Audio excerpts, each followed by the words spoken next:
Thank you all and welcome to this webinar. This is our third webinar since we started this series, and we are really glad to have all of you back here listening to us. If this is your first time, this is World Animal Protection, and we're an animal welfare campaigning organization, and we recently started a series of webinars just to enlighten people on animal welfare. My name is Beth Njeri. I'm the Digital Content Officer at World Animal Protection. Today, we train our focus on highlighting the relationship between the food we eat and where it comes from. Leading us in this discussion is Dr. Victor Yamo. He's the Farming Campaigns Manager at World Animal Protection. Victor is an animal welfare enthusiast with over 20 years experience in farming systems. Throughout his presentation, he'll take us through the fundamentals of animal welfare and why your consumer voice is important to ensuring a better future for yourself and the animals that surround you. Let's take this conversation global through the hashtag AnimalsMatterAF, as recently shown on your screen. And our Twitter handle is @MoveTheWorldAF, just as shown previously in the last screen. Just before we kick off, we'll pop up a two-question poll. Kindly take your time. It's about understanding or gauging your understanding on animal welfare and the relationship it has to the food that you consume. This will be up on your screen for about a minute, so kindly be prompt to ensuring that you participate in the poll. The results will be shared at the end of this webinar. We'll also have a Q&A session immediately after Dr. Victor's presentation. At first, we'll take in questions from the Q&A box just below your screen. Ensure that you type in your questions, your comments. We will check on that as soon as Victor is done with his presentation. We'll also have a small session for audio and video questions. Should you want to ask your question verbally or by video, kindly prepare yourself, and when the opportunity comes, we'll request you to raise your hand, and then I will unmute you and allow you to ask your question as you please.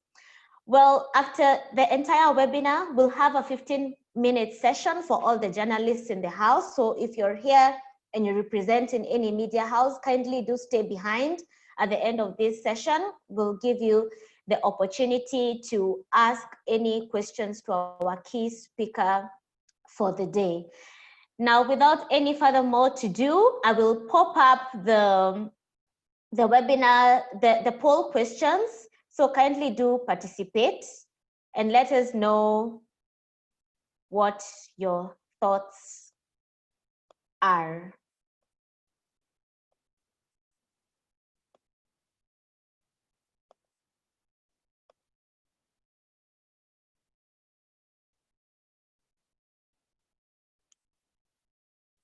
So the question should be now up on your screen. The first question asks you, do you think the welfare of an animal can affect the safety and quality of the food on your plate? Do you think the welfare of an animal can affect the safety and quality of the food on your plate? It's a yes or no question. Take your time and do give us your answer. And the second question is, who should take responsibility for food safety? Just who should be responsible for food safety? Is it the government? Is it you as the consumer? Is it the producer? Or is it everyone listed there? We'll have this poll for the next under a minute. We'll stop at exactly 11:12.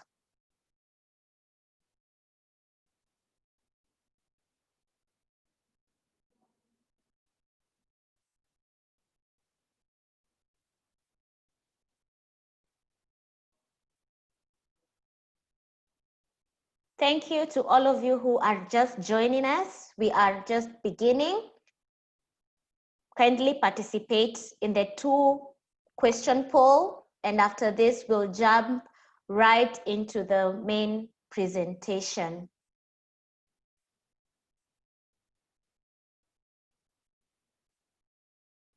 Remember, throughout the presentation, to type in your questions and comments in the Q&A box, and these ones will be shared to the main panelist for answering at the end of the presentation. All right, so we've come to the end of the poll, and at this point, I'd like to invite Dr. Victor Yamo to take us through the main presentation for the day. Over to you, Dr. Victor.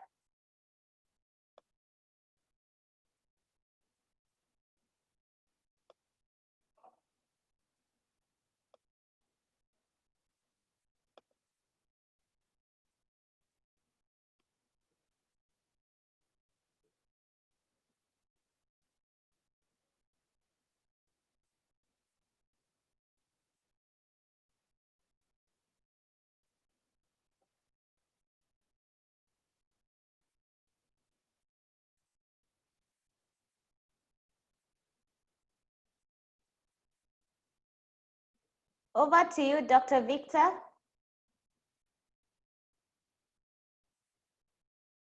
As we get Victor to join us shortly, I will be sharing a screen of the main hashtag for this webinar. So please kindly ensure to take this conversation global through that hashtag. And our Twitter handle is at Move the World AF. We shall be starting shortly.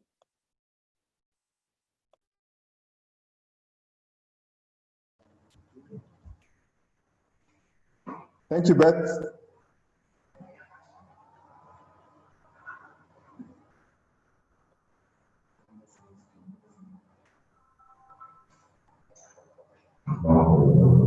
Welcome, Victor. We are waiting for you to get ready and start us off with the main presentation for the day.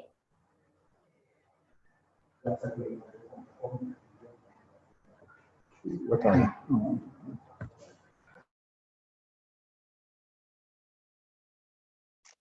All right, looks like we lost Victor yet again, but he should be back up shortly to give us a presentation on the connection between animal welfare and the food that we consume.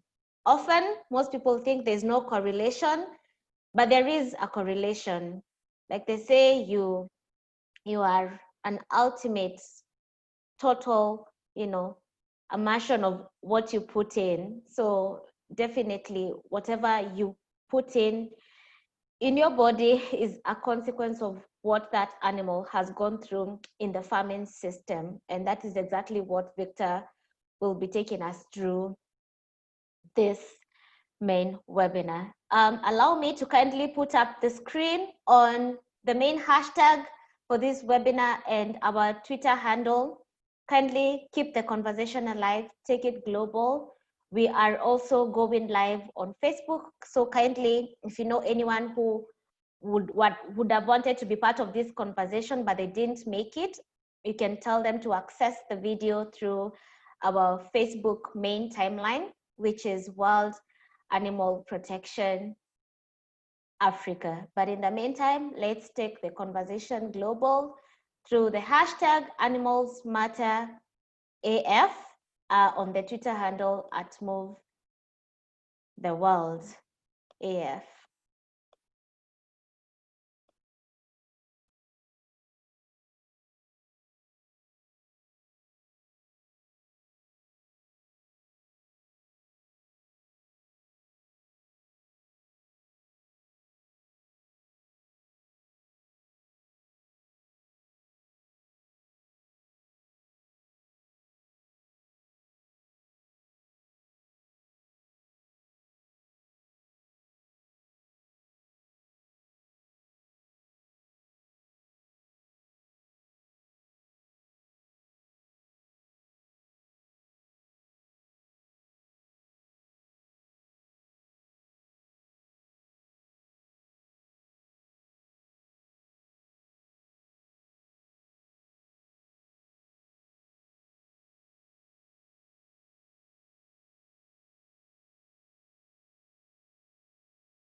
No, can you see him now? What can you see right now?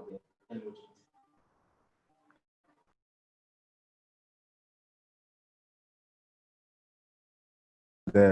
you see. Hi. I can now see the presentation on my laptop. And it seems like I'm in the right meeting.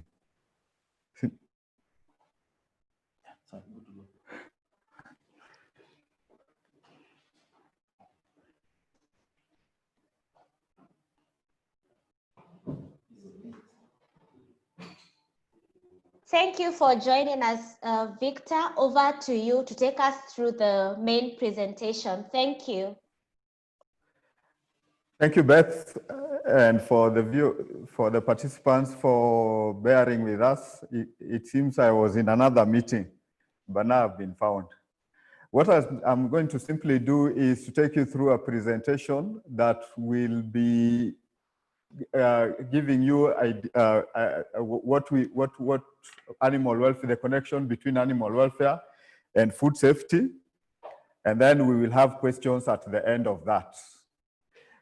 The first slide is there. It has my name, contacts for anybody who might need to follow up after this. The email address is there, the phone number. Please feel free to pick the conversation after this. When we start and we are talking about animal welfare in relation to food safety, I think the important thing is first to try and understand why this is important. And I had to go back to the current population. The African population is about 1.21 billion, according to the Global Human Population Survey of 2015, which makes it about 16.6% of the global population. It is estimated by 2050 we'll have moved to 2.4, we'll have literally doubled, and will be about 25% of the global population. It is important to note that this population has to be fed. Currently, we are eating about 280 billion kilos of meat, 223 billion liters of milk, and about 1 trillion eggs. And just to then drill it down to the African context, the average person in Africa is eating about 19 kilos of meat per year. Kenya is about 14 kilograms per year per person. Compared to the global or the rest of the world, where we are having places like the Americas consuming about 86 kilos per person per year, which is 5 times the African consumption. I think it's also important to note from the center of the circle there that the biggest consumed product is beef, followed by goats, and then chicken is about 3% and the two are the ones we are critically looking at because they're the ones which are intensively farmed. Chicken is, to put it into perspective, chicken is the world's most favorite meat. 60 billion of it are reared annually compared to about 1.5 billion pigs annually. But it is important to appreciate that the most consumed animal in terms of numbers is chicken. The most consumed animal in terms of volumes is pigs. And I think that's something that we need to be looking at. Putting the chicken consumption into perspective, about 2,000 meat chickens are slaughtered every second. And in 2013, the production was about 96.3 million metric tons, with 44% of that production coming from the US, China, and Brazil. When we drill it down to World Food Safety Day, the World Food Safety Day, the one which we're celebrating currently actually was celebrated on Sunday, the second World Food Safety Day. The day was put together between World Health Organization and FAO to enable us draw attention to prevent, detect, and manage foodborne diseases. It is clearly becoming the responsibility of governments, producers, and consumers, and that's why the theme for this year resonates very well. Food safety is everyone's business. Just looking at facts, over 2,000 diseases ranging from diarrhea to cancers are caused by unsafe food containing harmful bacteria, viruses, parasites, of chemical substances. And this leads to a loss of about $110 billion US annually, especially in low to middle income countries. About 600 million people around the world will fall ill after eating contaminated food, and about 420,000 of them will die annually. 40% of this is actually, those affected is actually children below the ages of 5, which then makes food safety a very important thing that we need to be looking at. Food safety, food nutrition, food security are linked because unsafe food creates a vicious cycle that leads to disease and malnutrition. And food safety cuts across borders, needing collaboration between governments, producers, and consumers to ensure food safety. My second introduction will be about animal welfare. Then towards the tail end of it, I will then try to bring the two of them together so that we understand the link between animal welfare and food safety. But as I go through the animal welfare slides, I will highlight certain practices or things that we need to be looking at. Animal welfare means the physical and mental state of an animal in relation to the conditions in which it lives and it ultimately dies. Therefore, an animal is said to be in good state of welfare if it is healthy, it is comfortable, it is well nourished, it is safe, it is able to express innate behavior, and is not suffering from unpleasant states such as pain, fear, and distress. Animal welfare is then underpinned by 5 fundamental animal freedoms, which were developed by the Farm Animal Welfare Council of the UK in 1992. The 5 freedoms are freedom from hunger and thirst, freedom from discomfort, freedom from pain, injury, and disease, freedom to express normal behavior, and freedom from fear and distress. I will pick each one of them and highlight certain things that we then need to look at that are critical and important. Freedom from hunger and thirst, also known as freedom from malnutrition, is about the animal getting access to fresh, wholesome water and a diet to maintain the animal's full health and vigor. It means that we must provide the animal with food that meets its physiological status. The way you feed a day-old chick is not the way you feed a layer. And for those of us in the production of day-old chicks or of layers, know that there are 3-stage diets around that. The first thing that we need to understand, it is important to provide adequate feeders and drinkers or feeding equipment within the chicken house or within the production unit, if it's dairy cows or pigs. The second thing, which is very important, is water quality is important. And the rule of thumb is that if you cannot drink the water, do not put that water into the production system. It is critical to understand that the reason why you cannot drink the water is the reason why it should not be put in the production system. Because what the animal does, if the water has chemicals or has bacteria, it will concentrate the same, and then that will end up on your table. Feed quality is something that we are looking at, and I think it's a challenge in Africa. And important for feed, the critical thing around feed quality is the fact that feeds must have been known to have a challenge in terms of terms of ingredients, and in certain situations we then end up with ingredients that then have a negative impact on the production of the animal, but also has an impact on the quality of food that gets onto the table, onto your table as a consumer. For instance, feeds in certain instances have been known to have mycotoxins, and basically because we don't manage our maize well, we end up in a situation where the maize that has been rejected is then used for production of feed, and that means that the animal then ends up with mycotoxins in the production system. That then has 2 things that we need to be looking at. One is that the animal will underproduce because the quality of feed does not allow it to perform optimally, and mycotoxins have been known to be immune suppressant, which means that they have a negative impact on the production of the animal. The second thing is that the same mycotoxins will be concentrated on the milk or in the eggs or in the meat, the chicken meat or meat of the animal, which then ultimately ends on your table. And that is what we were talking about earlier on, leads to cases of cancers at certain levels. When the feed has bacterial contamination or water has bacterial contamination, the same bacteria then is propagated through the production system and ends up at the table. And that then has an impact on the food safety that we're looking at. Closely linked to bacterial contamination of feed and water is the fact that to treat the sick animals, we then introduce antimicrobials into the feed.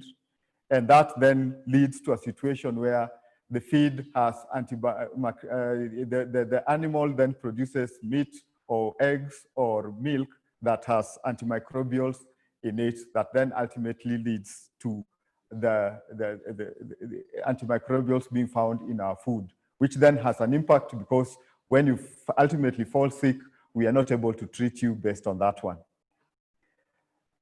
The second freedom is freedom from discomfort, and it's about providing the animal with an appropriate environment, including shelter, with comfortable resting areas.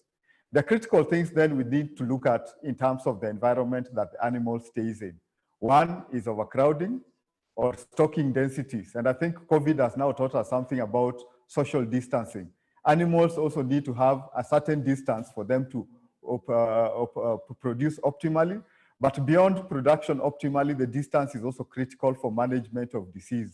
Where there's intensive production systems and there's overstocking, we then end up with contamination that leads to other problems.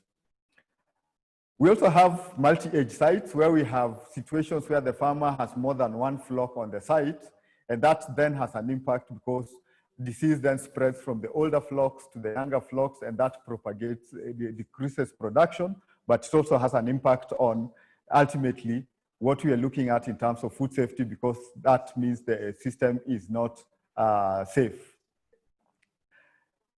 Our production system also tends to have barren environments, but I'll pick barren environments later when I talk about the capacity of the animal to express its natural behavior. Beddings, the litter or the straws that are in the chicken or pig house are also important.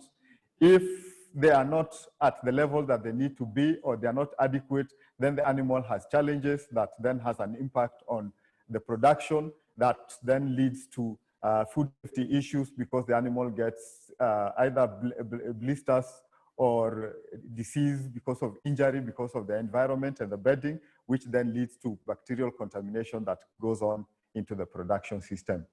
Poor ventilation is critical, and the capacity to wash the house is also critical, but that I will pick in the next slide when I talk about the disease management as part of it. The third freedom is freedom from pain, injury, and disease.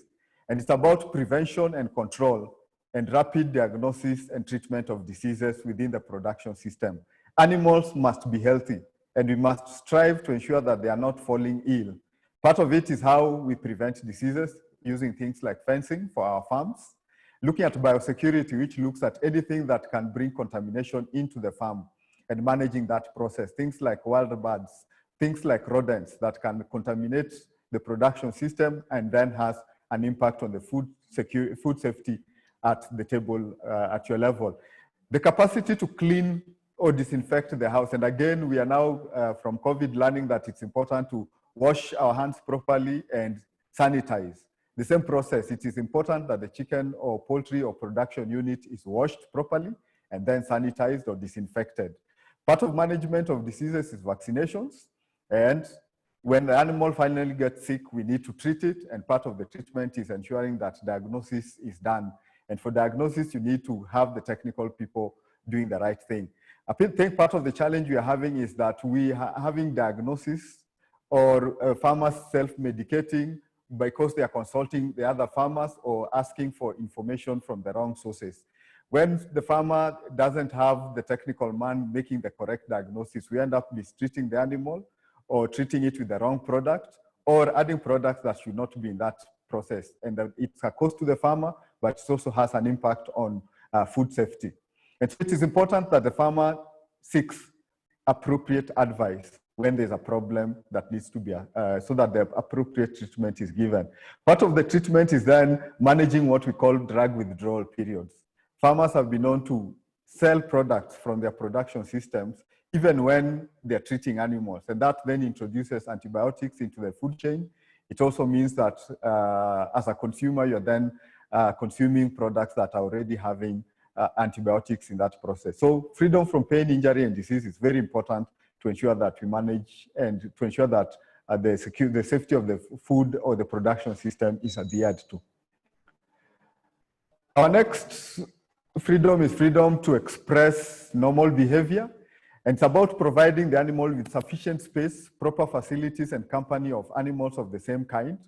This is very important because when the animals are overstocked, for instance, because space is not enough, disease then tends to spread, and the animals, because of the stocking density and overstocking, also end up with stressful situations, which then leads to them getting disease conditions, which then are propagated into the food system. The next thing I had earlier alluded to is barren environment. Animals must be provided with capacity to express their naturalness, and that includes putting things like hay bales in the production system so that the animal is able to patch, like chickens do, or providing enough litter or straws for the animal to be able, like pigs, to root. That then helps the production system to ensure that the animals are happy, and happy animals then have less capacity to get diseases and produce better quality products. The quality of bedding and quantity of beddings is also important. And as I've alluded to, if you don't have enough straws in a pigsty, the animals will not be able to express their natural tendency of rooting. If you don't have enough litter, or the animals, like shown in the slide, the birds will not be able to dust bathe, which is very important for exercising and ensuring that the animal is then having well-developed muscles that can give you better quality products. Finally, is freedom from fear and distress. And it's all about recognizing that animals should not be put in situations that lead them to mental suffering. It's also about recognizing the sentience of the animals that we are using. In earlier days, animals were thought to be commodities, but science has now shown that animals are sentient beings, including farm animals. That is to mean that they have the capacity to remember, the capacity to experience, the capacity to experience certain emotions. And that makes it critical that whatever we do in a production system adheres to avoiding conditions that cause mental suffering. Because an animal that has mental suffering then is not able to produce optimally and is going to be a challenge in the production system. I have then alluded to looking at what food safety is all about and what animal welfare is all about and how the two relate. The question then we need to ask ourselves, what are our consumers looking at? And are our consumers privy to some of this information? Because of information coming through media, and it's good that we have media today, there's a lot of information being channeled through media, and I've just highlighted, giving you 3 examples of newspapers across East Africa. And you can see the kind of headings that they have. Why did the chicken on your plate eat? What did the chicken on your plate eat? It could be fatal. Watch out, you could be consuming antibiotics in meat. Food on sale, filthy and contains poisons. I think the challenge is then to move the discussion beyond that and start asking ourselves, why are some of these things coming through? Why is it that food could be filthy and containing poisons? And which poisons would they be containing? Why are animals consuming antibiotics and we're ending up with antibiotics in meat? Last year, we did a consumer survey to just try and find out the thoughts of East Africans. The survey was done across Kenya, Uganda, Zambia, and Tanzania. But we had input from people coming from outside that region because part of it was on a digital platform. 1,346 people responded. And the 2 main things that the consumer are concerned about is the sourcing, safety, and quality of food that they are consuming. That is increasing. And then the relationship between industrial farm animals and production methods and the environmental impact of the same. I will just look at 2 or 3 slides of some of the comments that came through from the consumers to just then try and show the importance of adhering to food safety standards, even as we intensify our production systems, and how we then manage that production system to ensure that the welfare of the animal is catered, because a happy animal then produces better quality products and produces optimally. When we asked them about concerns around food safety and if that would impact on whether the consumer would buy more meat, across the 4 nations, 82.7% of the consumers said that they would purchase more food if food safety is assured.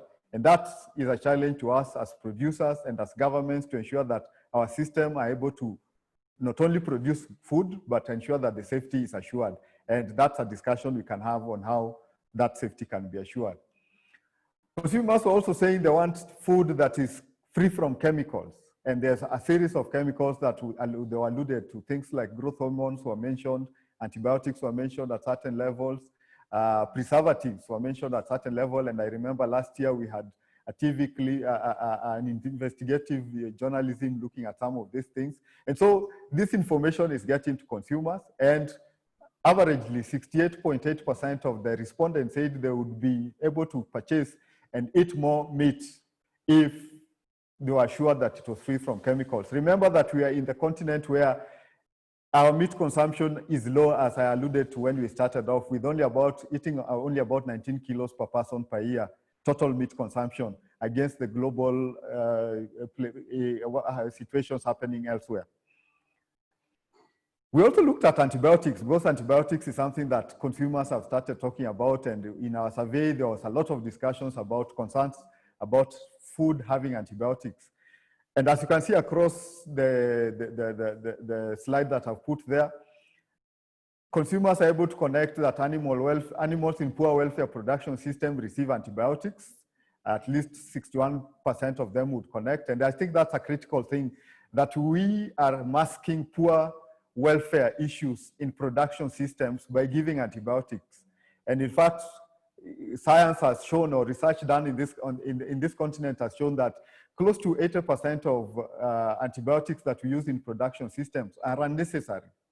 We need to be striving to produce antibiotic-free meats. And this is possible. There are producers on this continent that are already doing it. And that is something that we need to up our game around as producers, as we look at food safety as part of it. The consumers are able also to connect the effects of antibiotic on the quality of meat. And a good chunk of them, or not only meat, even milk, because some of them even indicated that antibiotics is added on milk to preserve it and make it have a longer life shelf. And those are things that we need to start addressing. Why are some of these things happening? Is it lack of regulations? Is it something that government needs to put its foot down? Or is it because our production system is slightly at a lower level and we need to challenge some of these things? Antibiotics, consumers can also connect that antibiotics have an impact to their health. And that is something that is driving the discussion around food safety that we need to be looking at. And last but not least, which was very interesting, 72.6% of the consumers indicated willingness to pay slightly more if they were assured that the product was antibiotic free. So it's not about the money. Consumers are beginning to connect it to the health, because they realize that if you manage the production and you end up with a good quality product without antibiotic residues, then you have a healthier population, and that is something that we need to be looking at even as we go forward. So what is the call for action, and what is the rallying call around the World Food Safety Day? World Health Organization, in collaboration with some of the international actors, then came up with 5 things that we need to be looking at. And I think it's the challenge that we want to leave with you, that we need to start saying, how do we then become part of this process? Number 1, we need to ensure that it is safe, that the product that comes, the food that ends up on the table is safe. And that means governments must ensure safe and nutritional food for all, whether it's regulation, whether it's monitoring and ensuring that the quality is where it needs to be. That is something that is important, and that gives government a role as part of governments to ensure that the products that are coming through are safe. The next, which is more around producers, is to ensure that we grow it safe. That agriculture and food producers must adapt to good practices that then lead to growth or production of safe products.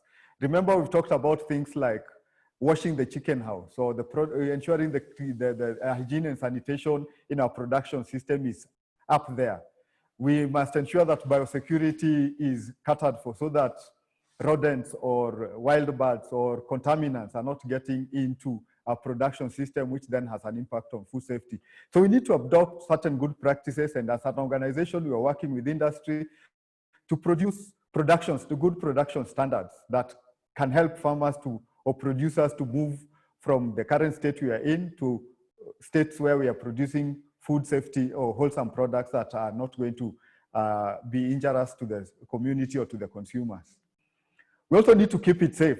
And one of the challenges we are having is that producers at certain levels are doing very good work, but in the process of moving the products around, we then end up in a situation where the food gets contaminated, or we destroy the quality of that product. The classical example and the easy one I usually give is if you look at how we transport chickens. You find chickens hanging upside down on motorbikes. We're already losing quality because that animal is suffering. It is going through a lot of stress. It releases adrenaline, the stress hormone into the meat. The meat then becomes tougher. We're also having, during that transportation, animals getting injured. And an injured animal the injury becomes a foci for bacterial contamination.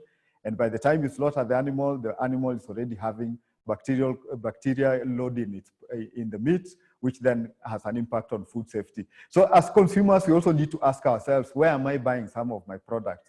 Is it a business that is ensuring that the whole system is keeping the product safe? Or is it a business that is cutting corners and then exposing us to food safety issues that we need to look at? In fact, beyond it being food safety issues, our production system, our transport system is costing us business as farmers, because animals that have been injured or have broken wings or have bruises are condemned at the processing plant, and which is essentially a loss to the farmer. The farmer has done the good job, but is losing at the processing plant or at the slaughterhouse because of poor transportation or poor processes beyond the farm. Then it is a requirement. The other call for action is that we must eat it safe. Everyone has a right to healthy and nutritious food. And that looks at how we then cook that food. Are we mixing raw food with cooked food? That is a point of contamination that we need to be looking at. How are we preparing this food at our levels? Those are something that are becoming critical and important that we need to look at.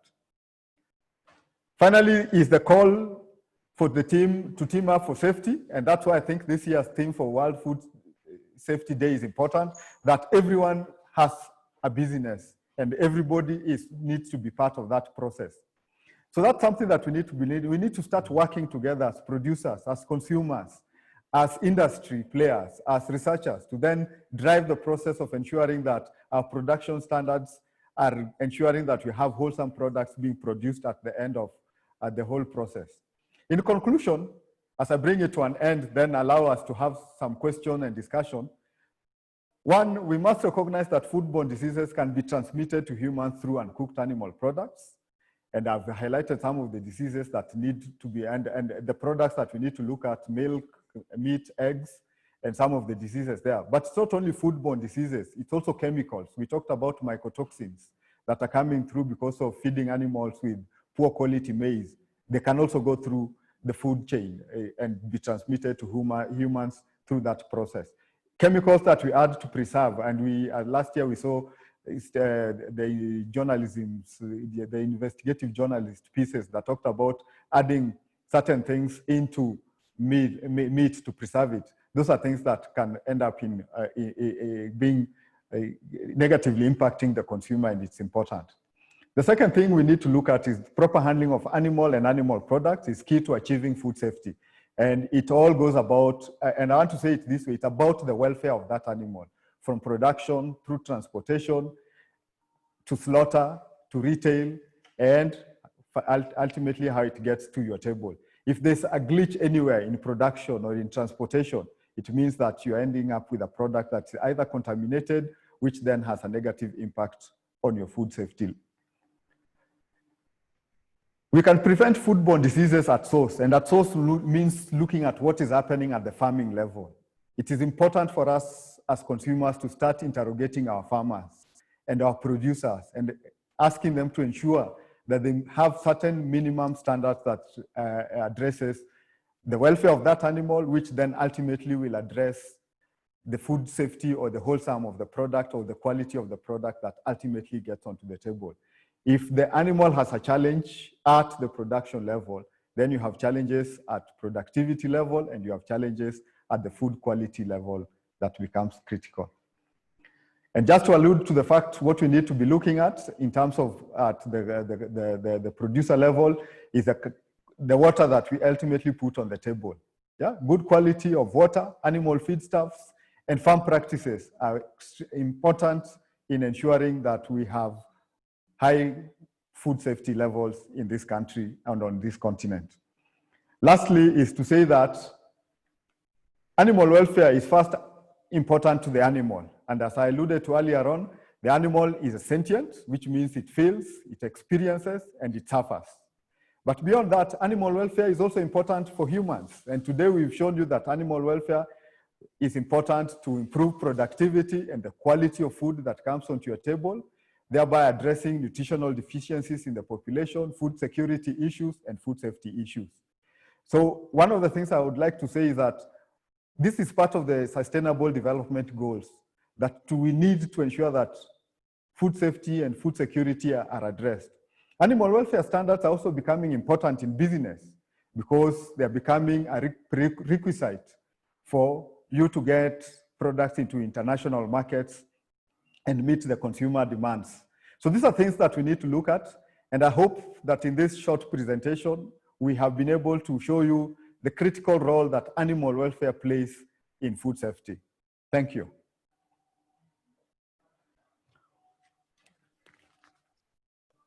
All right, thank you very much, Victor, for your very well detailed presentation, and indeed to all the participants for all the comments and questions you have put up during this, about 20 minutes presentation. Just to remind you, the Q&A session will start by us reading out the typed questions that were in the Q&A box.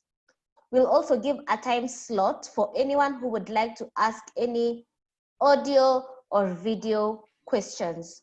You can put up your hand and then we'll unmute you to allow you to ask your questions as you please, either through video or audio. At the end of this webinar, we'll also have a 15-minute session with the journalists on board, so kindly stay behind. At the end of this webinar, we'll also share the results to the poll you took at the beginning of this meeting. And we'll also be sharing another 2-question poll as we close this webinar, just to gauge your understanding throughout the entire session. And to start off, Victor, we have a few questions from anonymous attendees, and they're those ones who have put up their names alongside their questions.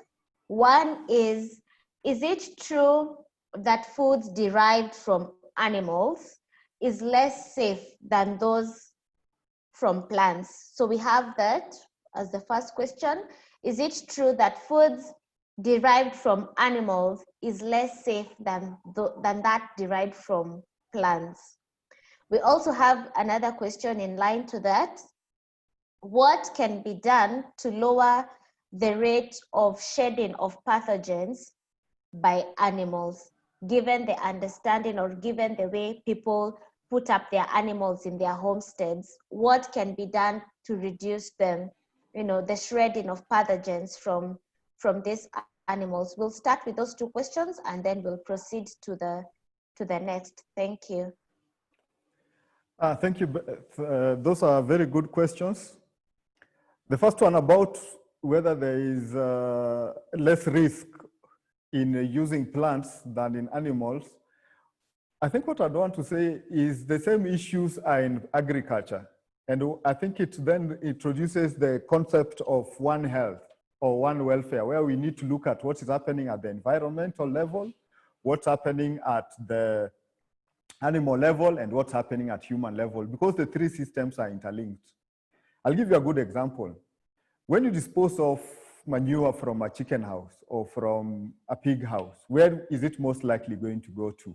It most likely ends up as manure being used in agriculture.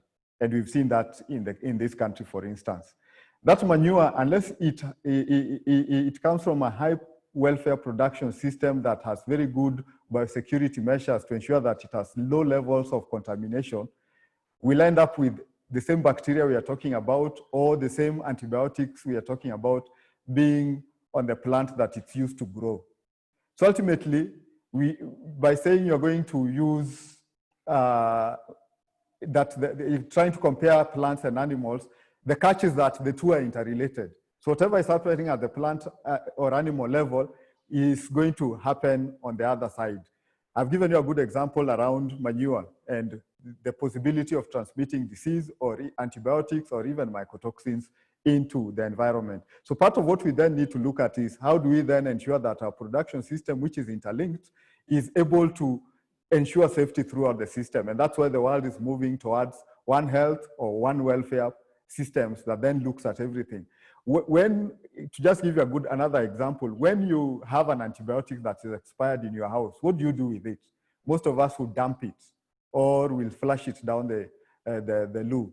The issue is that it then ends up in the environment, it contaminates the agricultural production system, and ultimately then still comes back to you. So I would say both systems have their own challenges, they're interlinked, and our challenge then as producers or consumers is then to find out which system works, and money has control of the critical pathway that then minimizes chances of contamination going through that. The second question about how do we lower the shedding of pathogens from animals? I think that is part of what we are trying to talk about, the welfare of that animal, especially in relation to managing the third fundamental around freedom from pain, injury, and disease. Pathogens that come from animal, and it's interesting that question has come. Animals have been said to, it's been said that 60 to 70% of diseases affecting humans are emanating from animals. So animals are becoming a big reservoir for diseases for us. It's therefore then critical to ensure that those disease pathogens are managed at the animal level so that it doesn't get to human population. Part of it is what I talked about earlier on. If it's a production system, it's about biosecurity. How do you ensure that there is no contamination of that production system so that the animal is not able to transmit the disease? The next level is about hygiene and sanitation. And we talked about ensuring that we disinfect the environment the animal is in is clean, it's disinfected, it is washed. And I alluded to the fact that COVID has taught us that it's important to wash and then disinfect. How do we wash those units where the animals are? If you walk to some of our dairy units or our poultry units, they're heavily contaminated and they're not clean. And that is something that we need to look at. Remember, cleanliness is next to godliness, but it also helps us to manage certain diseases and ensure that the contamination is low. Then beyond that, the diseases we can vaccinate against at the animal level then prevents it from getting to human population. And that is, again, something why it is important to ensure that the veterinary side of issues are dealt with. I know in countries, like in our country currently, we lay emphasis on what I call curative medicine. When the human gets sick, what do we do? But we forget that prevention is better than cure. And maybe we need to put more resources for the agriculturalists, the vets, the producers, to ensure that disease is managed at the animal level and doesn't get to the human population level, where managing it is even more expensive and more difficult than when it's managed at animal population levels. I think that would be my take for the first two questions. Over back to you, Beth. All right, thank you, Victor, for that. We have some more questions, but before I get to that, there's a bit of congratulatory messages from the participants. They're saying great presentation, and indeed an in-depth presentation on what people need to look out when it comes to food safety. But back to the questions, we have a question from an anonymous attendee, and they asked, what is the significance of withholding periods when an animal is treated, or for example, is being given antibiotics because of a disease? When farmers do not withhold, do not have a withholding period for that farm animal, what does it mean for the milk that consumers buy, for the meat, and all these other animal products? And the second question is, what can be done for small farmers who may not really understand what it entails to give animals proper animal welfare, even things like just feeding, or even just the broad understanding of the importance of food safety when it comes to how they treat their animals in their homesteads? Thank you. Thank you, Beth, for those two questions. I want to start with the withdrawal period. It's not withholding, it's actually withdrawal. I think withholding is related to tax, where you withhold certain money so that people pay tax. In production system, in treatments in veterinary medicine, there's what is called withdrawal period. The withdrawal period is when the animal is being treated with an antibiotic. Those antibiotics tend to then get into the flesh of the animal or into the eggs or into the milk. And the period varies depending on which product is used to treat the animal. It is important that during that period, that product, the eggs or milk or even the animal itself should not be slaughtered, because at that point, if you then sold the milk or the egg or the meat, it should have antibiotic residues. And what happens is when we eat antibiotic residues in the food that we are eating, basically we are getting treated or we are getting exposed to the drug at subclinical levels, and slowly and progressively we then start getting resistant to that drug. What I think we have not appreciated as consumers is that there is no drugs that are used to treat animals that are different from the ones that we are treating humans with. It's the same drug, the same active compound, maybe the carrier is different. And so if you're being exposed to that drug at low levels because of the milk or the meat that you're eating, ultimately what happens is when you get sick and you need to be treated, that drug will not be able to treat you. And that is what you're talking about, antimicrobial resistance, which has become a big issue globally because there are no new products being made. The products that we have certain level of resistance. And it means that when you're sick, we can't treat you. And globally, currently, it is said that we will be losing about 1 million people in the next 10, 15 years if the trend does not change. So it's important that we do not consume anything from an animal which is being treated. And that is part of the food safety that we are talking about. The second question is a bit challenging because I recognize the fact that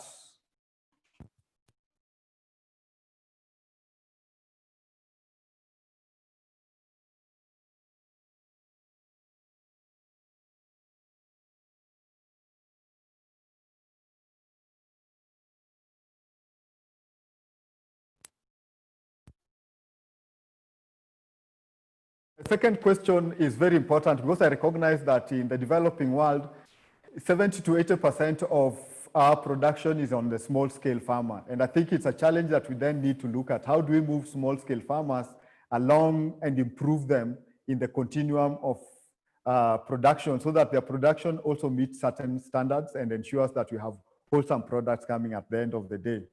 I think one of the things that can be done is how giving them the right information.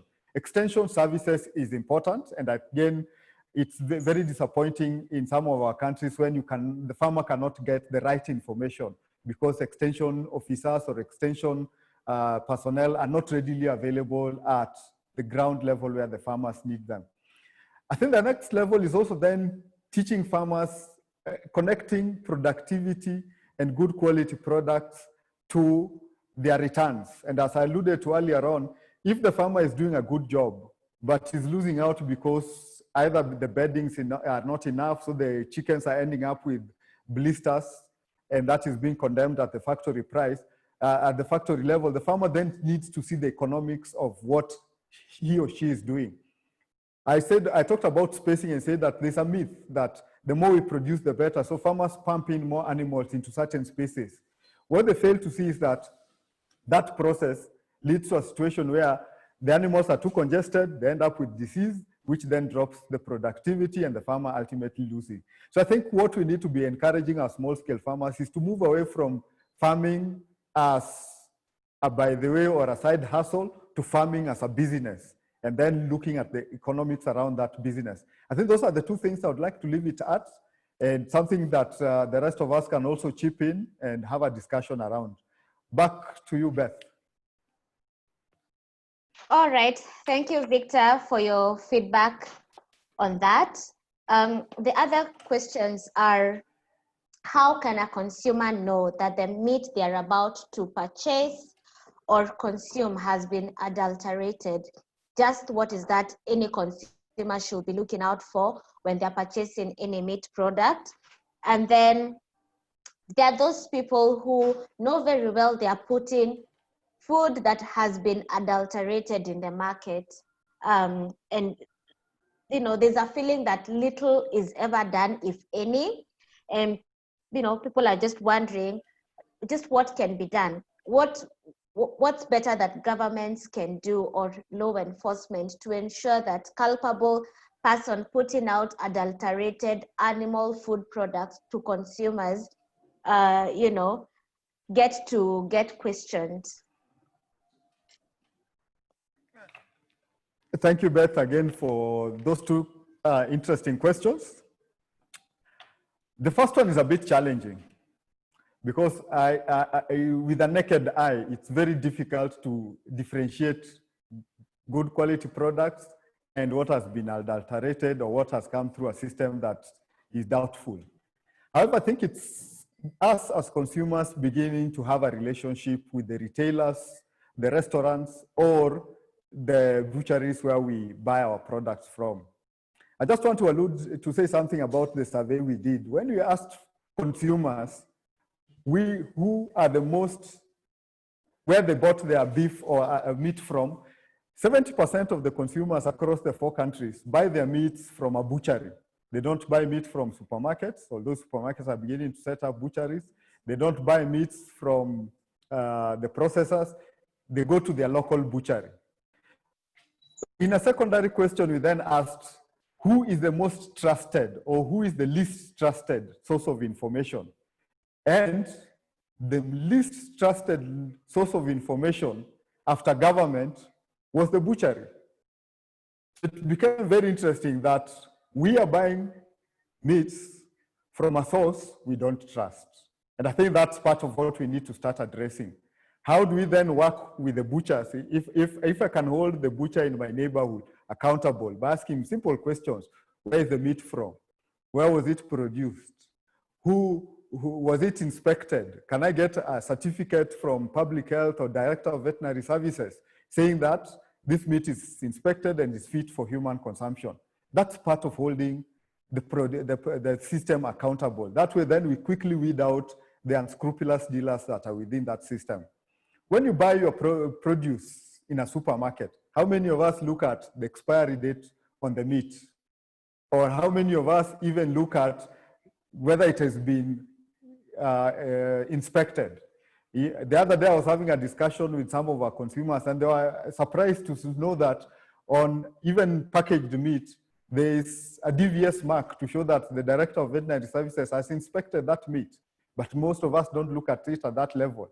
So I think it's raising awareness, and that's part of what we are doing as an organization, education and raising awareness and mobilizing the consumer to appreciate that they need to be asking certain questions and holding their retailers, their restaurants accountable. If you look at it from the international markets, when restaurants come into this country, the big brands, before you can even supply a product into those brands, even supermarkets in this country, the first thing they will do is come and do an audit of your production system. They'll come and see whether their farm is fenced, are using good quality water. They will take water samples. They will look at whether your transport system meets their international requirements. I know a pig producer now, who if you bring pigs to their the slaughter slab, their processing plant, in the wrong vehicle, they will not accept it because they're quickly realizing the impact of poor transportation. So those are some of the things we need to be looking at and saying, as a producer, as a consumer, what are the questions I need to ask so that I quickly know who are the good people and who are the bad people. Secondly, as consumers, we also need to hold the government accountable. Government has certain regulations. They're supposed to be monitoring and evaluating certain systems. They're supposed to be looking at meats that are going out there periodically. Do they do that?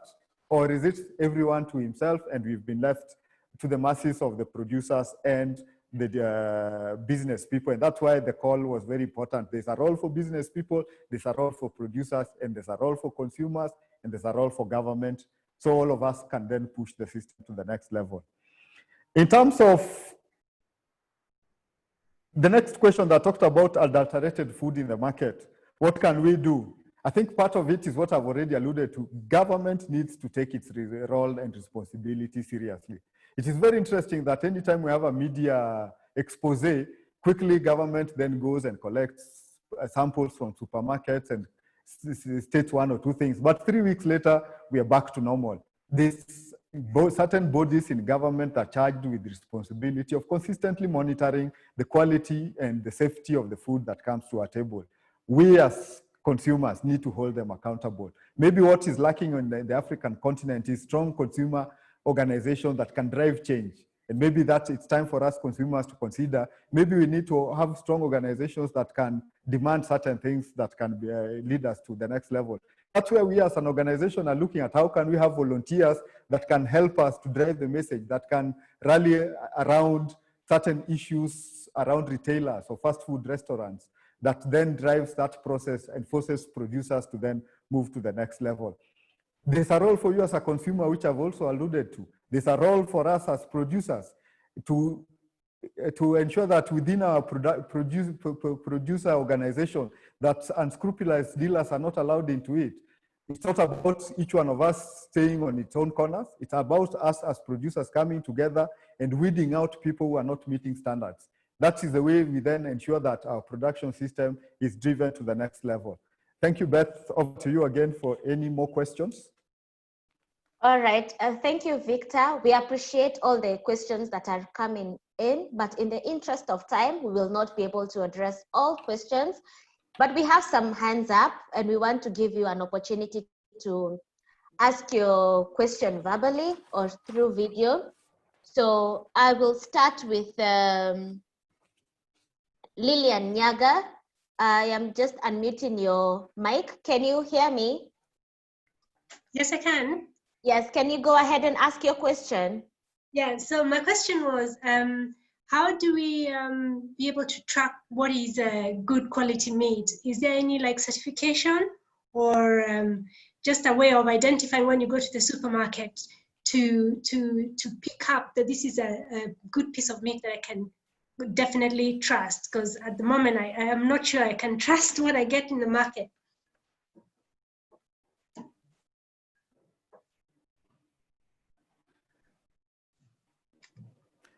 Thank you, Lillian.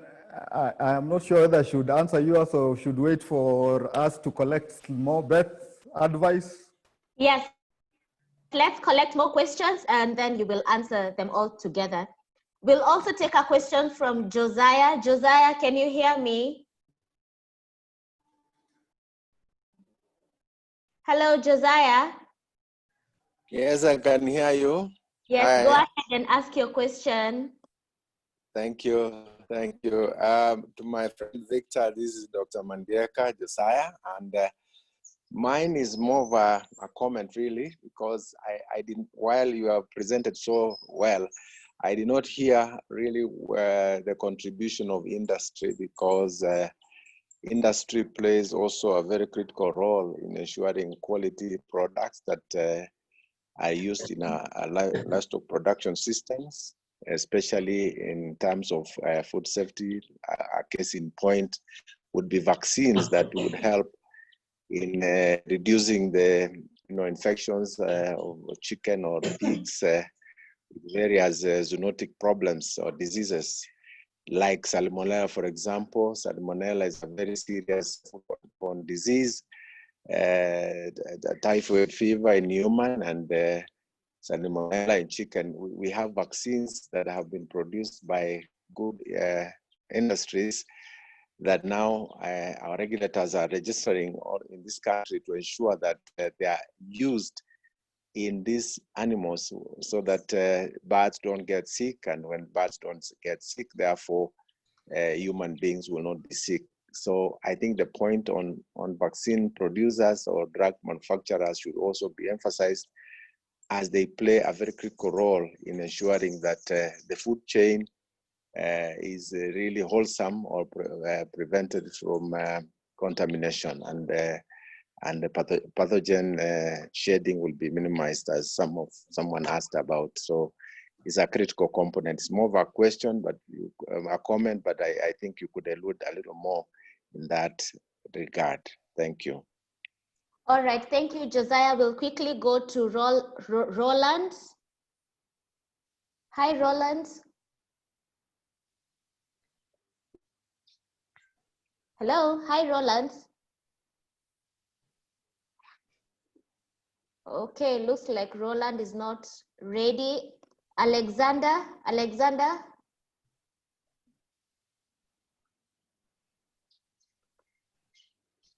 Hi, Alexander. Yes, you can get me? Yes, we can get you. Please go ahead and ask your question.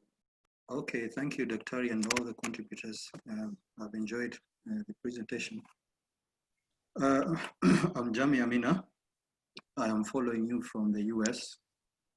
I've been here on undertaking my master's in animal law. And I was happy that everything that Dr. Victor Yama said is what I covered in my thesis, and I understood you perfectly. Now, I'm also a lawyer, and I work with the Office of the Director of Public Prosecution. Now, I appreciate totally the difficulty that Lillian, who asked the question, is facing. How can she trust the meat that she buys from the butchery? And if I would just point out, this is one of the biggest weaknesses I observed in our current legislation. That is the Meat Control Act and the regulations thereunder. I observed that there appears to be some overlap and competing interests between this particular piece of legislation with the anti-cruelty law that we have. For example, the anti-cruelty law will say that it is the responsibility of the minister to provide for the manner in which animals would be slaughtered. And that would then require for there to be regulations. Since 1972, these regulations have not been promulgated to date. Some of the regulations that are required under the Meat Control Act that would ensure that the welfare of animals that are intended for slaughter are also, taken care of, are basically non-existent. So one of the big gaps I would say would be, the absence of minimum standards, the absence of regulations by which you would hold that gentleman who has just opened up a bar and is selling meat. When you look at the Food and Drugs Act, I think that is the title of that act, that would require food labeling so that, we would know that when one says that their meat is organic, they are held to that standard by some minimum requirements, but for which, if they breached, they could be held to account. We lack that, so that the butcher, if he tells you this is organic and he's lying, in the absence of something that we could use, then he walks away free. Now, my question and really comment is, how do we as animal welfare lovers, people who are also concerned about our health, and people who are consumers and fully aware of our constitutional rights, which the state has a duty to ensure are met as consumers, how do we work the tide against big businesses? Because, what I understand from Daktari, if I were to extrapolate to the Kenyan situation, in 2030 we'll have 67 million Kenyans, and in 2050 we'll have 97 of us, and most of us will be moving to the urban cities. Some of us will be moving back to the farms, and these small family farms that we have will be swallowed up by big conglomerates that are only concerned with maximizing profits and lowering costs. So we'll have chicken production en masse, where guys are just, applying these antibiotics, and, we lack food and labeling laws and minimum standards that would protect us. How do we sensitize the public most effectively over and above what red alert and white alert did? And how do we keep them interested? And from a lawyer's point of view, how do we legal practitioners also pick up some of these instances and take them to court because one way of creating this kind of awareness is to also sue people and to hold them to account, and have them pay big money for some of these things. Maybe pick a big producer and take him to court, and make sure that the public is aware and producers are aware that they are. This is where we need to head to. All right, How can we assist? Alexander, allow me to cut you short in the interest of time. Please. I'm sure Daktari has captured your question majorly. Maybe just to say, we will not be taking in other audio questions. We'd like to close this main session because we are way above our time. Please remember, if you're a journalist, to kindly stick behind. We'll have a 15-minute slot for you. I see you, Rupi. I see you, Rading. We'll be taking your questions in the journalist section, so kindly stay behind as Victor concludes with answering the just asked questions so that we can close this main session of the webinar. Thank you. Thank you, Beth and Lillian, Josiah, and Alexander. Very good, interesting questions, observations, and comments. I think then my job today has been done well, because that's what we wanted, to start a conversation and to start seeing what we can do and taking responsibility as consumers, as legal practitioners, as vet pharmaceutical players, etc., etc. Now, to just then answer the questions briefly, I agree with my senior, Dr. Mandieka, that it is also very important that the quality of products that then get out into the production system are looked at. We've had challenges previously. I think now for the veterinary side, we have a veterinary medicines directorate that is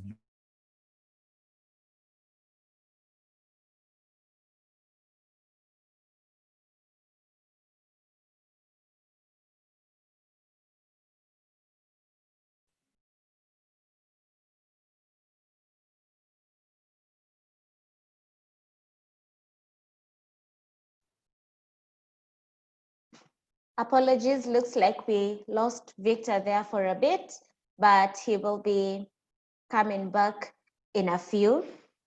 Just before Victor comes back, I want to show you the poll results, the one that we undertook at the beginning. But looks like Victor won't give me the chance to do that. He is back. Victor, over to you to continue. We lost you there for a bit. I am back. Good. Thank All you. right. I was just saying that it is important for farmers to appreciate that it's not about cheapness of a product, but the effectiveness of the product. Because I think, having worked with industry and farmers at that level, our big challenge is we are looking for cheap quality products, a cheap tick, a cheap feed, a cheap vaccine, a cheap disinfectant. What we should be looking for is effective and cost-effective products that then ensure that our production is optimal. In terms of Lillian, I'd like to answer Lillian in connection with what Alexander was saying. Big challenge. Alexander, your observations are spot on.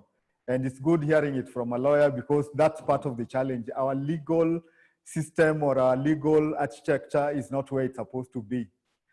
I agree with you, but their progress or certain things have been done. And for instance, the two acts you're talking about are now being reviewed. The veterinary structure is reviewing acts, because we find there are too many pieces of legislation. At the last count, I think there were about 29 or 30 that regulate aspects of production, products, etc. We are trying to see whether they can be collapsed into 3 or 4 big pieces. And so we now have an animal welfare and protection bill that has stakeholding has been done, that is going through the process. We have a veterinary public health bill that will cater and talk about things relating to animal health and products, and ensuring that those products are of good quality. I think the biggest challenge is that getting some of this technical legislation, and you are right, the regulations that should have been done many years ago for the Meat Control Act that have not seen the light of day, is that our system is too political or too political leaning.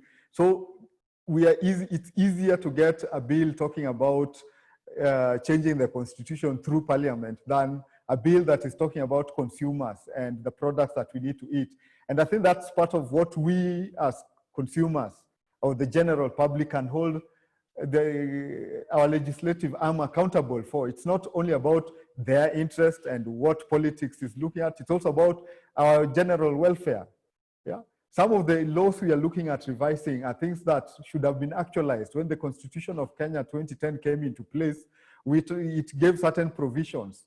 Part of the provisions were things like the veterinary medicine, veterinary policy, agriculture policy, which are still struggling through the system to see the day of light. And I think those are things that Kenyans should be looking at and holding people accountable for as part of the leadership. I also agree with both Lillian and Alexander. We do not have a certification process. When I was doing the survey, consumer survey, what they call organic in Tanzania was very interesting. And those are things that we need to start looking at. If you look at the developed world, there is an organic standard, there's a free range standard, there is an industrial standard, and those are some of the discussions we are trying to bring onto this continent. I think the beauty about it, and maybe for Alexander's sake, is that we will not be left behind. We are part of the global village. The big producers you're talking about are already extending into this, into Africa. The big retailers, the big restaurants are coming into Africa. They have certain standards. Our challenge, and I think the question we need to address, are we ready for those standards? Are those standards going to lock us out of those high value markets? If they come and find that our production system is not where it's supposed to be, maybe it's time to change around and look at this thing holistically. When I was talking about one welfare and one production, and Alexander, you talked about urbanization. What is urbanization doing to us? I am seeing, from where I sit, I'm seeing urbanization taking away good agricultural land and converting it into big cities. Where are we going to produce from? Those are things that we need to start looking at. And so, in a nutshell, I think it's the beginning of this discussion. We would like as an organization to continue having this discussion. We ask you to join us and volunteer and be part of the process so that we are able to holistically address these things, not in isolation, working together with industry, with producers, with governments, so that we're able to drive this process to ensure that whatever ends up in our table is wholesome and it is food that is not going to have a negative impact on you. It means looking at legislation. It means looking at the distribution chain, the value chain. Let's all pull together and work towards that. Thank you. All right, thank you, Victor. In the spirit of closing this meeting, I'd like to share the results for the first poll that we held at the beginning of the meeting. And 98% of you said that they think animal welfare is interlinked with the quality of the food that lands on your plate.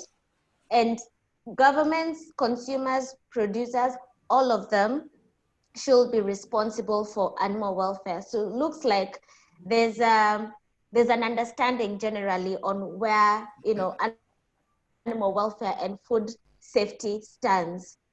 Victor, I'd like to throw it back to you. What is your take on the poll that we ran at the beginning of this session? How are you finding the results? Thank you, Beth. For me, the results are where they need. I think they're where they need to be. The fact that we are recognizing that there's a connection between how we treat the animal and the quality of product that comes onto the table is important.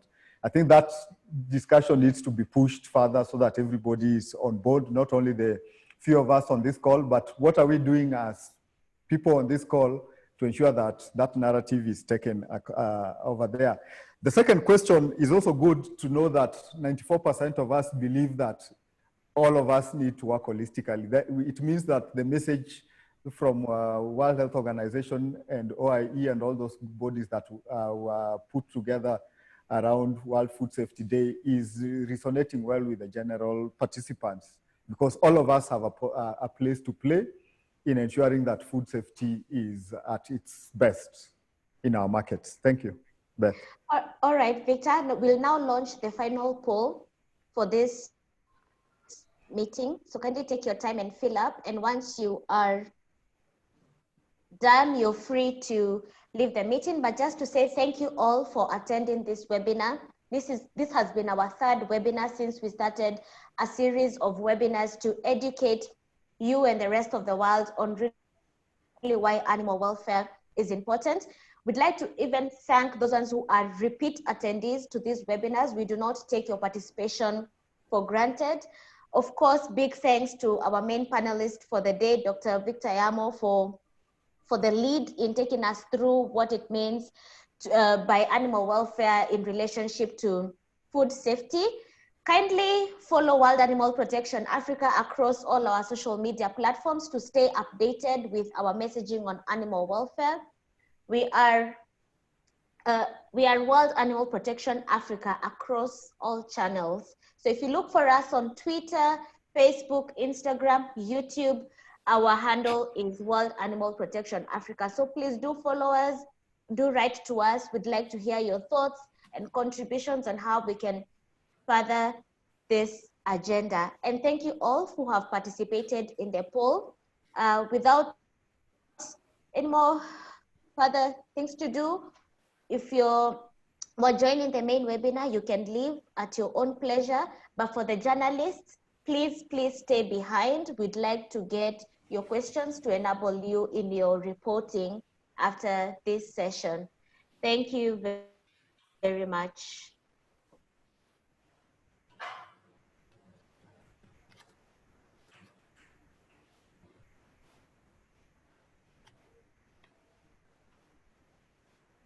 All right, we are now in the journalist session and we'll quickly start. We only have about 10 to 15 minutes. I'll start with Rading. We have kept you waiting for quite a bit. Rupi Mangat, kindly stay in queue. You'll go immediately after Rading. Thank you. Rading, are you there? Hello. Yes, kindly go for the queue. Hello. Hi.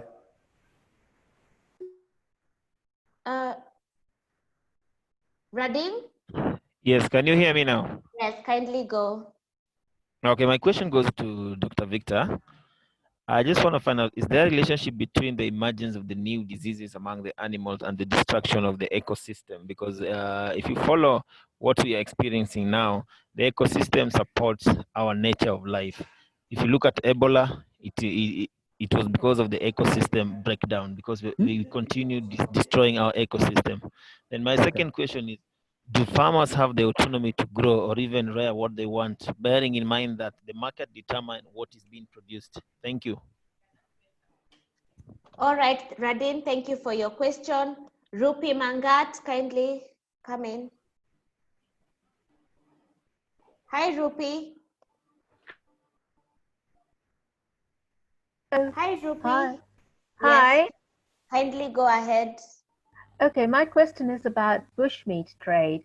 How do we differentiate when we go out for nyama choma on the roadside that really is mutton or beef and not something poached from a conservancy or, you know, just any wild animal? All right. Thank you, Ruby. Roland, you have a question? Roland Suluku.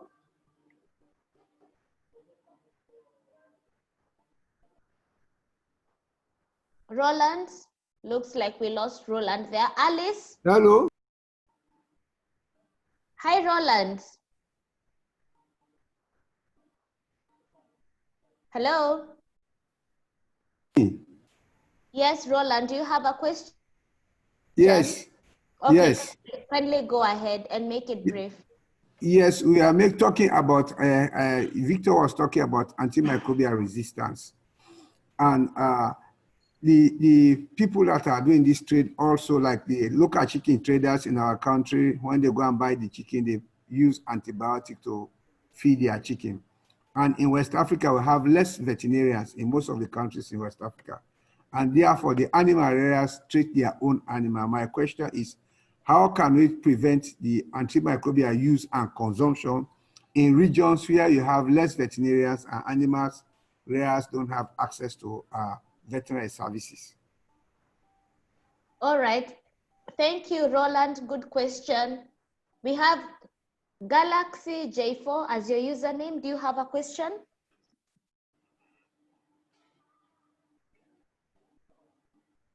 Galaxy J4.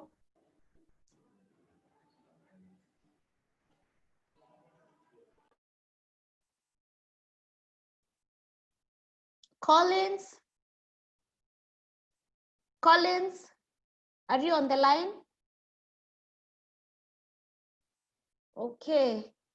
Victor, looks like we'll first take on the questions that have come through right now. Thank you.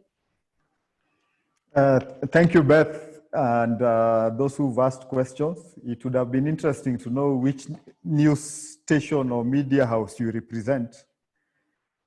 But I gather that Roland is from somewhere in West Africa. I'm not sure where Rupi is from, and I'm not sure where Biko is from, but I'll answer the questions. Rading asked about relationship between new diseases and animals and destruction of the ecosystem. Very good question. The answer is also very easy. When I talked earlier on, I talked about the connection between ecosystems or environments, animals and human populations. I think it's something that we are now, the technical scientific world is beginning to look at, and is beginning to appreciate that none of those things is in a silo or is in isolation. Whatever you do in the environment has an impact on animals and humans. A classical example, we destroy the environment, we have climate change, it impacts on all of us. If you dispose your medications or products poorly in the environment, that's an impact on what then gets onto the table in terms of residues. And so we need to start looking at this thing and working around it holistically.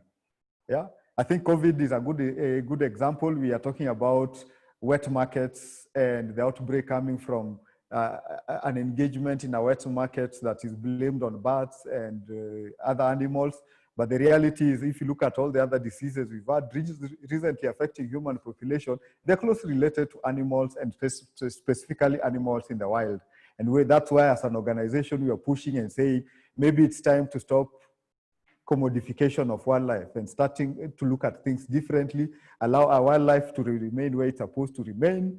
Human settlement should also then look at how it manages itself so that it's not encroaching into certain spaces, and that then ensures that even how we handle the farm animals and animals in our communities is then dealt with, because all that works together in synergy. In terms of the second question, do farmers have the autonomy to grow? I think yes, they do, but the market also drives, and we are a market-driven society. Yeah? And ultimately what we are looking at is, what do the consumers want? And that's why as an organization, we prefer to tackle and address issues with consumers, because if the consumer is aware, then they're able to drive an agenda. But if you're going to, previously when we tried working with producers in isolation to improve the standards of their production system, the challenge is the producer quickly tells you there are no consumers that want this particular product. But now, as you can see today, we have people like Lillian earlier in the call was saying, I don't buy meat because I'm not sure what I'm buying. So we need to find out, what does Lillian want, and how do we then address that in our production system? And I think industry is slowly turning around to that. It's slowly moving away from race to the bottom, looking for cash, and slowly becoming, what can we do, or what products can we present that the consumer will resonate with, and then can drive the bottom line. And it's a discussion that we also want to lead and to be part of. Rupi asks, how do you differentiate between bushmeat and when you go for your nyama choma on the side or on the roadside? I think the important thing to then appreciate is that, where are you buying this nyama choma? Is it a registered and recognized business? Because if I drive from here to wherever I'm going to, there are many stops that I can make. What we need to then do, and it's something I alluded to earlier on, is start asking the hard question. Why is this nyama choma site here? Where are they getting meat from? It's very interesting that sometimes we go to a restaurant on a roadside and we don't even ask. One of the things I've learned to do ever since I joined the industry 20-something years ago is to ask. When I go for a chicken, I ask quickly, where is the chicken from? Where is the pig from? Where is the meat from? Who is supplying it? And over the years, then I've had a catalog of who supplies what and what happens there. When you're in doubt or you have questions around some of these things, then ask the relevant authorities. If you feel that somebody is selling bushmeat, Then the wildlife authorities, most of these countries that you can quickly refer to and ask whether this the meat being sold at a certain place is from wildlife or bushmeat. So that's part of the reason why, again, we are raising awareness. Roland asked a very interesting questions. We have situations where there are no vets, but people are using antibiotics. I think that's a disconnect. And the globe is beginning to ask, how do we then manage antibiotic use? Countries are beginning to develop national action plans for management of antibiotics. Antibiotics, as far as I know, are reserved drugs. They're prescription drugs. I've traveled a lot around certain countries. There are countries where you can go to and even getting any medication over the counter is difficult. And I think we need, as African countries, to start saying, these things are not good for us. They will affect us 10, 20 years down the line. You heard me talking about by 2030, we'll be losing 1 million people due to antimicrobial resistance. Maybe it's time to now start taking stock and saying, what can we do differently? Even where there are no veterinary surgeons, there must be technical people who can manage that process. And I think that's some of the things that we need to be looking at. On treatment, I think that's something we also need to look at. What is the capacity of the farmer to know which drug to use for what treatment? Again, something that we need to look at. I alluded to earlier on the need for technical people as extension service providers, because those people have slightly more information. They might not be veterinarians, but they are production people who then appreciate and understand what needs to happen in a production system. I think as Africa, we need to start looking at how do we manage these small-scale farmers, and how do we convert them to appreciate that anything that they do has an impact on our health, has an impact on our capacity to leverage into to leverage into international markets or ensure that our markets are catered for. And how do we then manage the situation so that we are sure that ultimately they're also producing and they're growing in their business. They are able to see the connection between their practices and the profitability of that business so that they're able to do things slightly different. I think I'll leave it at that for the first 3 questions, and back to you, Beth. But request the journalists to tell us which media house they're coming from. Yes, all right, Victor. Any further questions? I saw you raise your hand, Collins or Tucho. Would you like to come on with your question? Yes. Yes, please go ahead. Okay. My name is Collins Otucho from Emuria FM. This is in Kenya.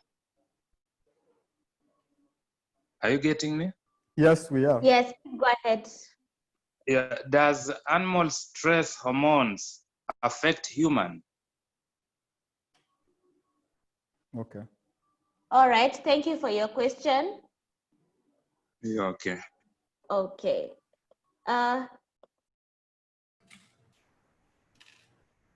Galaxy J4. Galaxy J4. Can you hear me?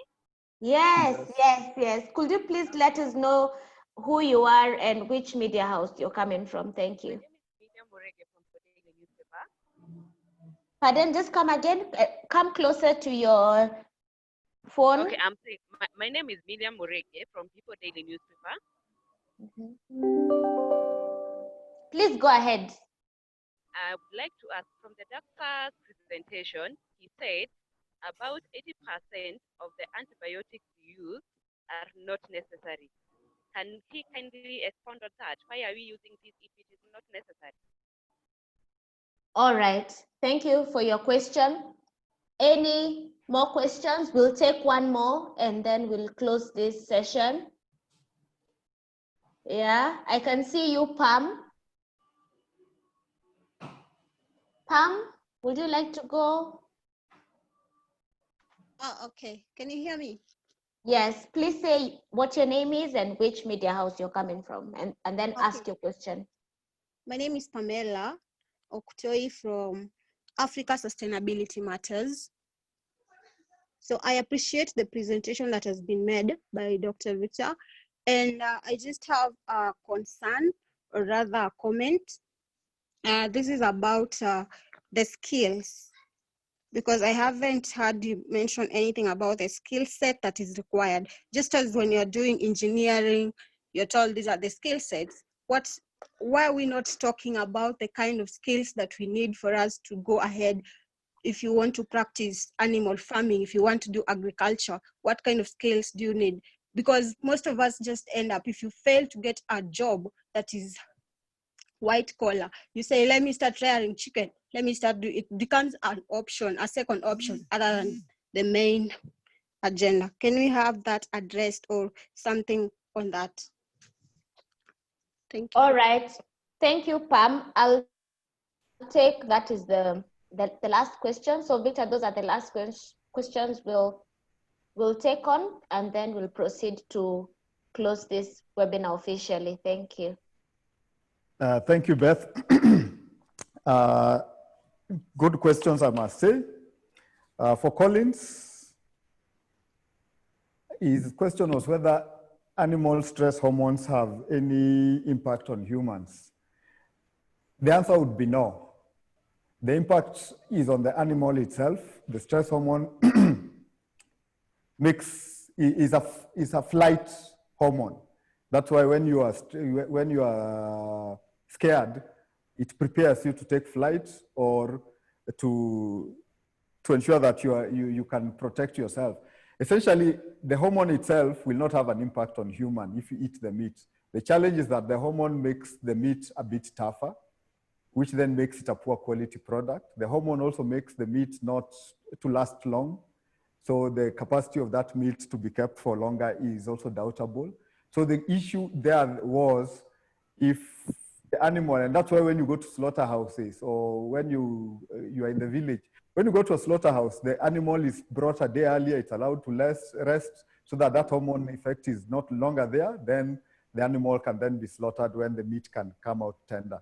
I think I usually jokingly tell my village mates that part of the reason why our chicken in the village is harder is because when I get to the village, some young man chases it around and the animal is frightened and takes off and hormone is released. By the time you catch it, the meat is all tough and it's not going to be as tasty as supposed to be. In terms of Lillian, who asked about 80% and why do we then use the antibiotics? If you listened to me, I talked about the fact that we are taking our production into an unclean environment. And I tried to explain, and I will put it this way. If you look at our production system, especially the ones we are talking about, the small-scale farmers, a lot of them are producing chickens in very small spaces. They have overstocked the chickens, and they have no time to wash the house between flocks. In fact, what I normally find is that in one chicken house, you have a flock that is 1 week old, a flock that is 3 weeks old, and a flock that is being slaughtered. There's no way you are going to clean and disinfect that house. So what farmers have discovered is that if I give antibiotics, so when they bring the young chicks, they give antibiotics for 3 days. Then at some point, because they've discovered that around change of feed, there's usually a challenge, they also add some antibiotics. And then to just ensure the animals are kept healthy, quote unquote, they keep adding antibiotics. That is what we're saying is unnecessary. The farmer appreciated that what then they're doing is feeding the Kenyan population with antibiotics in meat, then they would appreciate and do things certainly differently. And I think part of the challenge is the big producers are not driving that process of raising awareness. And I think I like what Pam is talking about. Our farmers at the place where they can appreciate what their practices are actually contributing to. Those are some of the things that we need to address. And in terms of antibiotics, and this is a research that was done when this country was going through, and it's done globally, not necessarily here, when we were looking at moving and starting to manage antibiotics for the reasons I talked about, antimicrobial resistance. Globally, the biggest consumer of antibiotics is the farming industry. But research has shown that you can produce with 60 to 70, 80% of that antibiotic that goes into the feed industry is not necessary.